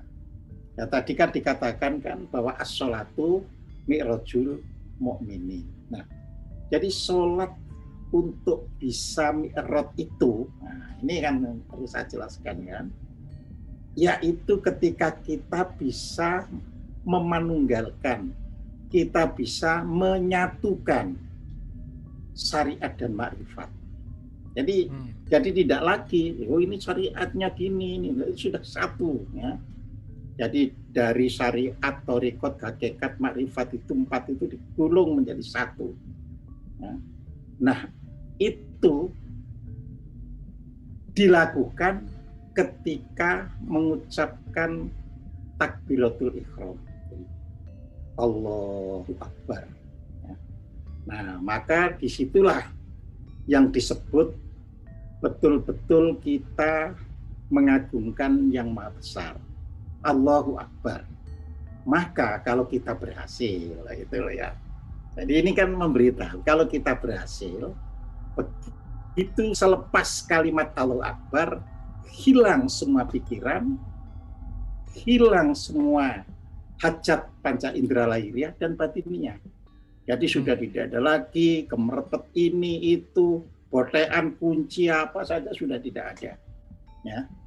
Nah, itu pertanda bahwa kita sudah bisa as-sholatu mi'rajul mu'min. Ya. Mengapa? Karena pada saat itu ia tahu bahwa dirinya tidak ada. Ya, makanya di dalam zikir itu ada la maujuda illallah. Ya kan? Mula-mula kan masih menyatakan ada saya menjadi, ya kan? Ada ucapan dari diri kita, ya. La maqsuda illallah, tidak ada yang aku maksud kecuali Allah. Jadi artinya ada aku yang punya maksud dan yang dimaksudkan hanya Allah. Jadi masih dua, ya kan? Anta maksudi waridoka matlubi, masih dua. Aku sih jalo kan gitu kan, ini kan. Engkaulah yang aku tuju dan ridhomu yang aku cari. Masih dua, gitu kan. Nah, kalau sudah la maujuda ya ilallah, tidak ada wujud kecuali Allah. Karena diri kita sudah sadar, diri kita itu sudah konsekuen, la haula wala quwata illa billah, tidak ada daya dan kekuatan kecuali pada Allah. Jadi sudah kosong, gitu loh. Jadi kita sudah tidak punya kuasa, kita tak punya apa-apa, ya. Nah, inilah yang disebut ya di dalam ajaran-ajaran itu, meskipun mata terbuka, tetapi kerja penglihatan jasmani telah berhenti. Jadi mata terbuka, tapi sudah tidak tergoda oleh seluruh yang terlihat. Itu yang disebut ya penglihatan sudah berhenti. Ya. Bukan berarti nggak bisa melihat. Ya. Cuma apapun yang bakal menjadi godaan kita itu sudah tidak berfungsi lagi. Jadi penglihatan berhenti. Inilah yang disebut penciuman jasmani telah berhenti. Ya.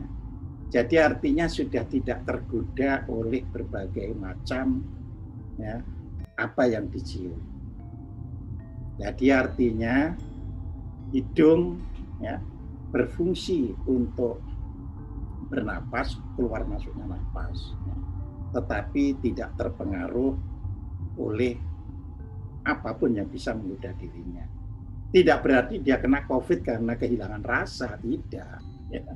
Tapi betul-betul tidak bisa menggoda lagi aneka yang tercium itu, gitu loh maksudnya. Ya.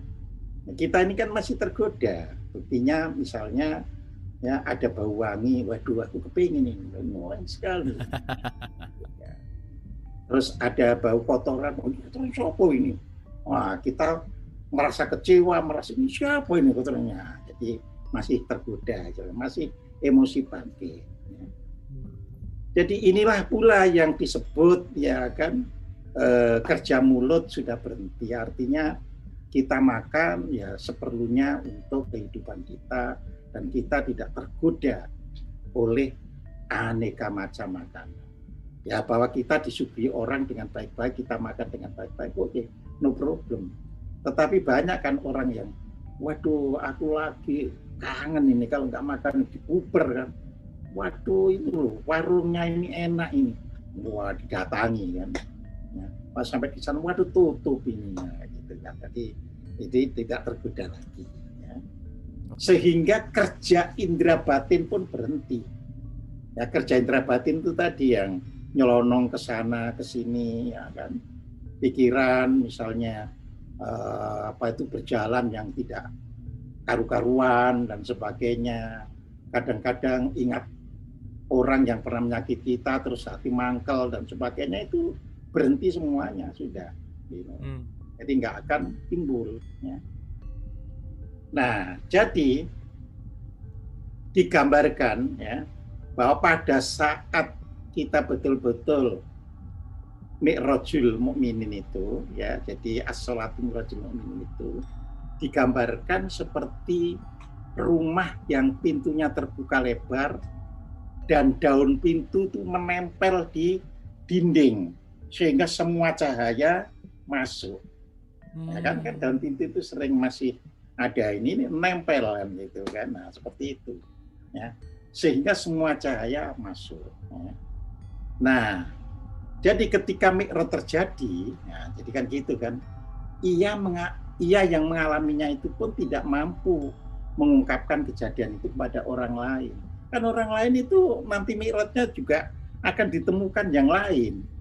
Ya, jadi tidak sama kan. Ini sudah wilayah marifat. Ya. Jadi kalau ada orang bilang, wah, aku sudah ketemu gini, ya itu bisa halu kan gitu kan.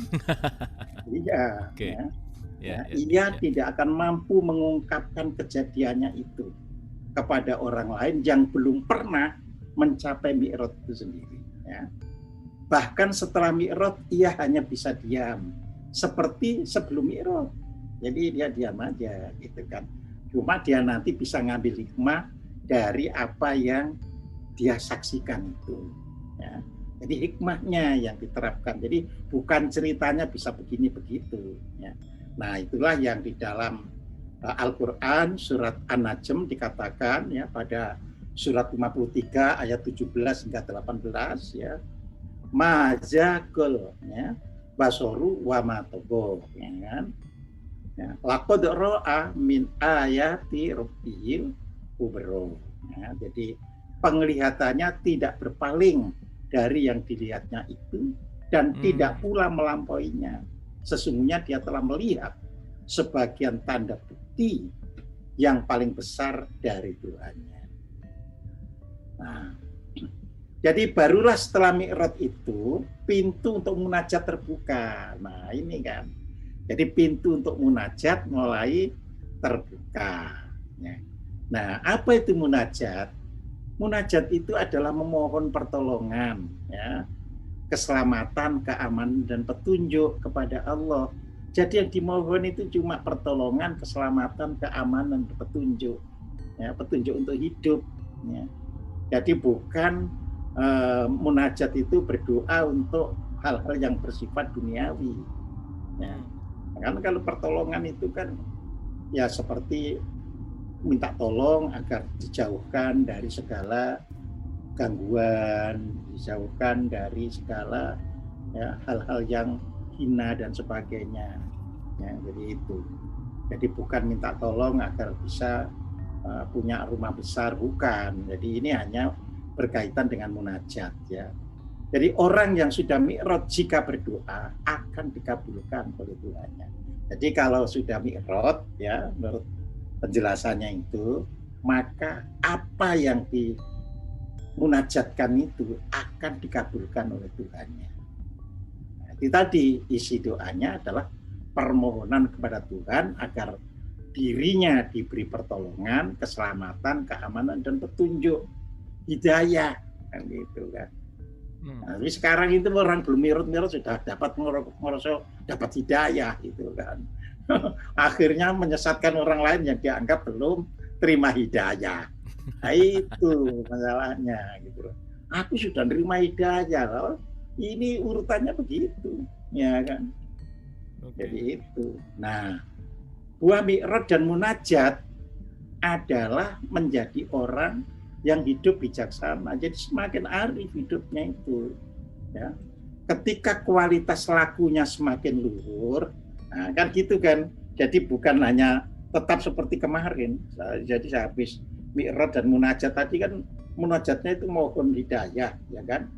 Perilakunya kok semakin luhur. Maka oleh Serat Centini disebut itulah yang namanya tubatil. Artinya semua gerak lahir dan batinnya sepenuhnya karena Allah Ta'ala. Ya, jadi itu tubatil. Ya. Jadi gampangannya kalau bahasa kita, ia sudah menjadi wayang dan dalangnya adalah Gusti Allah itu sendiri. Nah ini namanya tubatil, ya kan?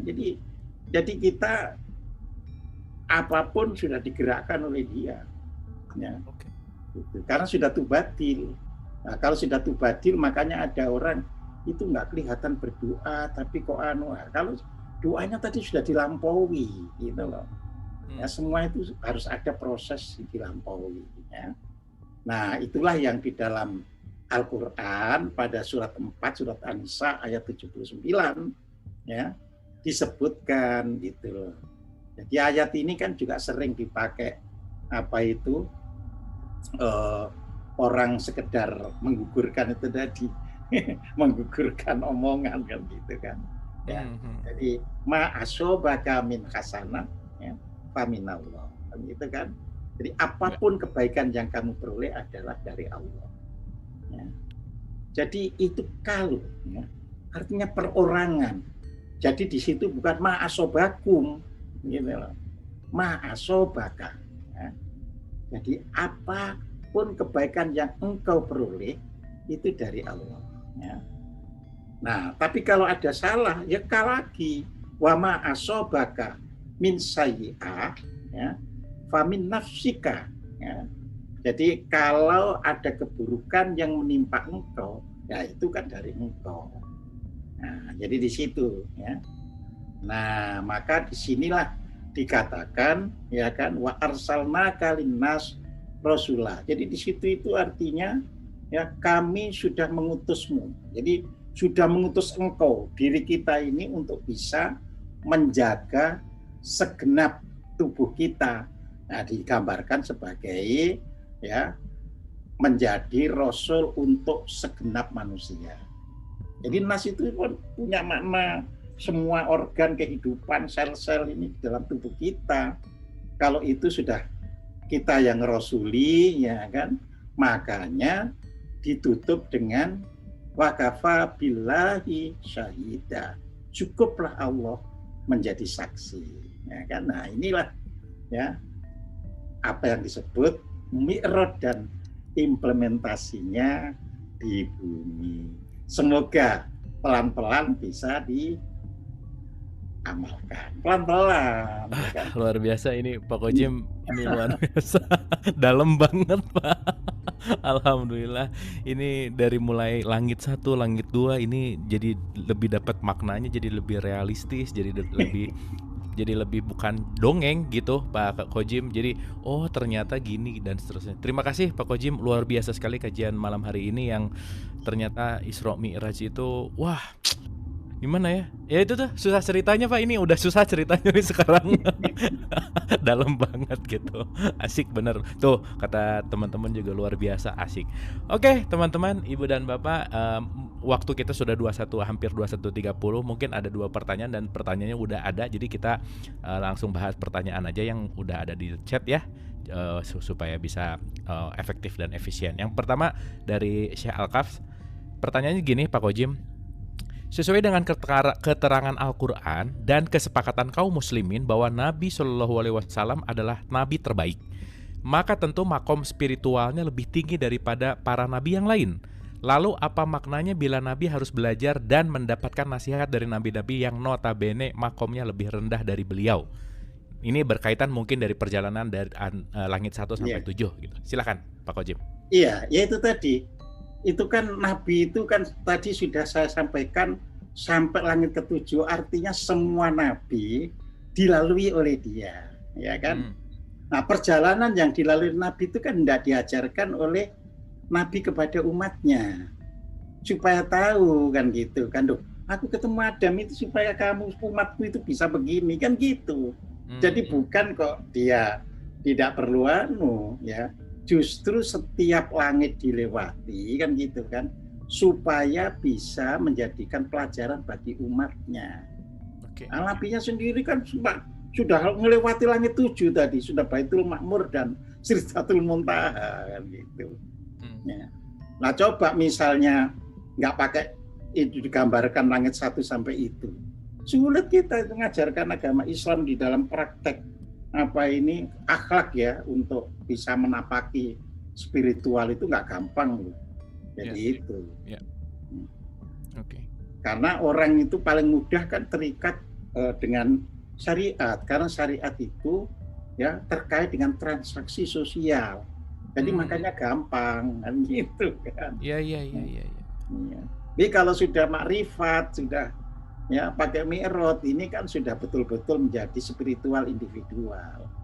Nah, makanya diberitahu, ini loh langit 1 itu, ini loh langit 2. Makanya tadi saya katakan, ini langit bukan dalam arti kata langit as it is, tapi majas, gambaran ya, yang harus dilalui supaya bisa diajarkan kepada umatnya. Baik, terima kasih Pak Kojim. Satu terakhir sebelum final statement, ini dari Mas Aji. Sholat dalam arti ritual di mana dalam perspektif fikih adalah wajib. Maka jika terus ini menjadi bentuk kesadaran muslim, apakah akan sulit mencapai derajat sholat dalam arti spiritual? Akibat perspektif wajib tersebut ini menjadi harapannya pahala dengan reward surga. Istilah pahala sendiri dalam Al-Quran tidak pernah ditemukan. Kalau istilah dalam Al-Quran, ajrun yang diterjemahkan pahala. Kira-kira gimana Pak Kojim antara sholat? Ya, kalau kita, ritual itu terjadi karena untuk membangun kebersamaan di dalam kehidupan umat. Itulah ada ritual. Jadi sehingga ritual itu diperlukan, tapi untuk membangun kebersamaan di dalam umat. Sehingga orang-orang agama lain pun punya ritualnya sendiri sebagai ciri masing-masing. Jadi kalau hanya ritual itu dijalankan untuk menggugurkan ya kewajiban gitu kan, yang nggak akan bisa naik ke spiritual itu. Spiritual ini kan harus ada panjatannya, harus ada batu pijaknya. Makanya tadi saya katakan, mulailah ya dari yang bersifat syariat itu, tapi pelan-pelan langsung diisi untuk masuk ke tingkat makrifatnya. Ya. Sebenarnya kan kalau dulu kan selalu diajari kan, awaluddin al-ma'rifah, kan gitu kan. Ya. Tapi sebenarnya akhiruddin juga ma'rifah, kan gitu kan. Nah, jadi ma'rifat awal itu ya gini, itu tadi kita belajar pengertian Isra, itu ma'rifat awal. Ya, jadi kalau kita tidak bisa memahami kenapa sih ada sholat, kalau terus hanya dijawab ya supaya saya bisa masuk surga, lah siapa sih jamin kalau sholat masuk surga?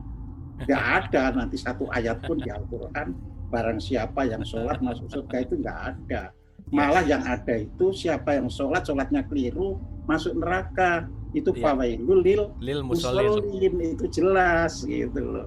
Ya, jadi di dalam Al-Quran semua bentuk ritual itu tidak dikaitkan langsung dengan surga. Ya, misalnya puasa, nah, perintahnya apa?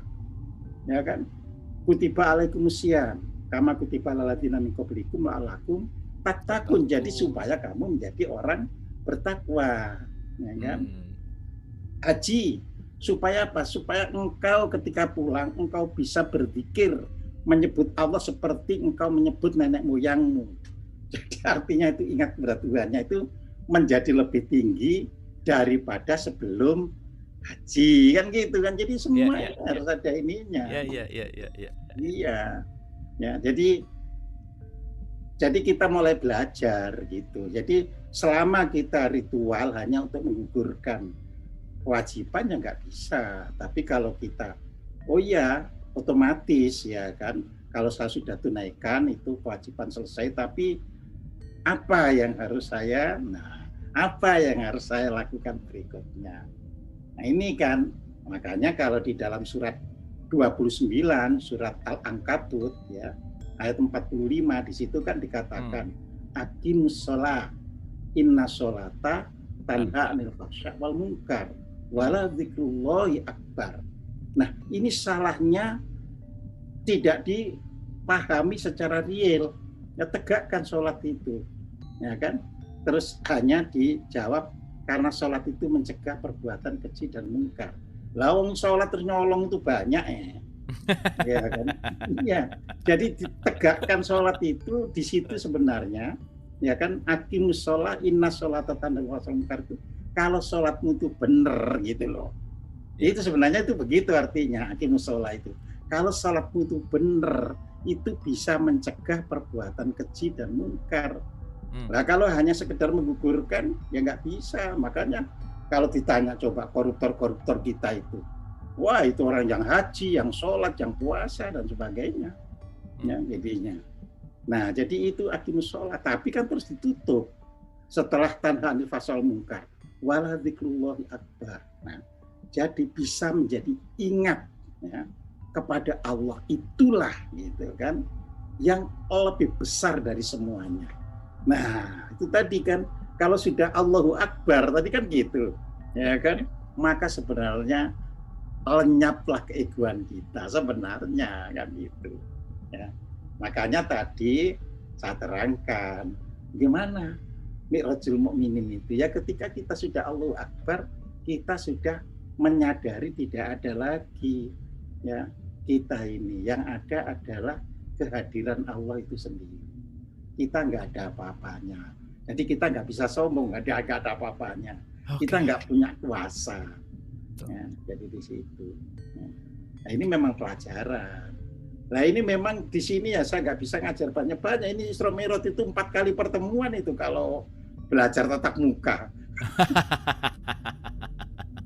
Iya Pak, nanti kita lanjut lagi Pak. Tapi malam ini benar-benar mind blowing banget Pak penjelasannya, dari mulai makna, dari mulai hakikatnya, jadi semakin real dan semakin bukan dengar dongeng gitu Pak. Sekali lagi ya saya bicara gini karena ya jadi ngerti banget gitu. Alhamdulillah. Hatur nuhun Pak Kojim. Boleh tepuk tangan dulu dong buat Pak Kojim malam hari ini.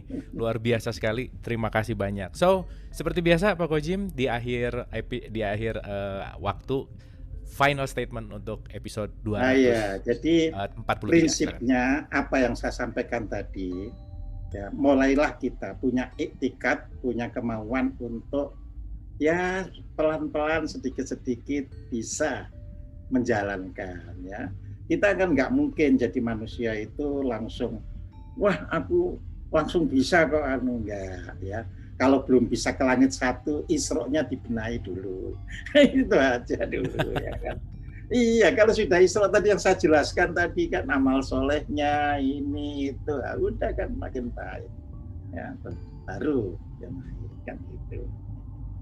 Oke, terima kasih. Demikian mudah-mudahan punya manfaat dan bisa diamalkan serta dimudahkan oleh Allah untuk mengamalkannya. Amin, amin, amin. Terima kasih banyak Pak Kojim, luar biasa. Jadi Pak Kojim mengencourage kita untuk minimal Isra dulu, naik ke langit 1 aja dulu, gitulah kira-kira ya, pelan-pelan, step by step, dan ya balik lagi sesuai dengan kesanggupan. Dan mudah-mudahan sekali lagi pertemuan malam hari ini membawa kesadaran lebih baik lagi. Terima kasih, mohon maaf lahir dan batin. Wabillahi taufiq wal hidayah. Assalamualaikum warahmatullahi wabarakatuh.